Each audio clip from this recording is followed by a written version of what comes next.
les atteintes cardiologiques dans le syndrome de Marfan peuvent être présentes précocement, et en tout cas, il est essentiel de les prévenir dès l'enfance.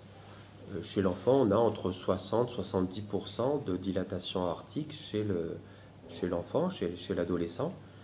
On a aussi un certain nombre d'enfants qui ont une aorte qui est peu ou pas dilatée, mais qui peut évoluer avec le temps.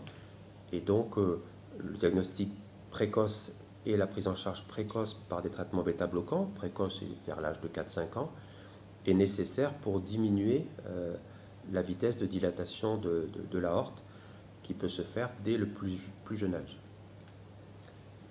Concernant effectivement le traitement préventif par bêta-bloquant, cela peut inquiéter de savoir qu'on va mettre en place un traitement précocement, qu'on va garder toute la vie. En réalité, en général, il s'agit de prendre un médicament une fois par jour, sans risque particulier s'il y a un oubli, et qui habituellement est bien toléré. En tout cas, on fait tout pour que ça soit un traitement bien toléré, qui soit donné en prévention, et qui n'a pas d'effet cumulatif au long cours, c'est-à-dire qu'il n'y a pas de risque d'intoxication ou d'anomalie constatée parce qu'il a été donné de façon chronique.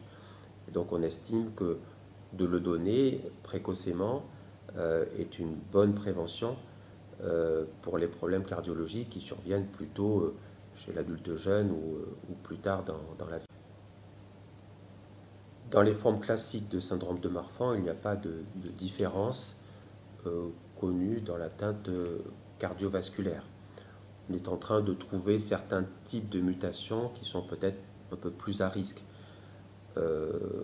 Dans le syndrome de Marfan néonatal, qui est le plus souvent une néomutation, là évidemment le risque cardiologique est plus important, mais c'est quand même nettement plus rare.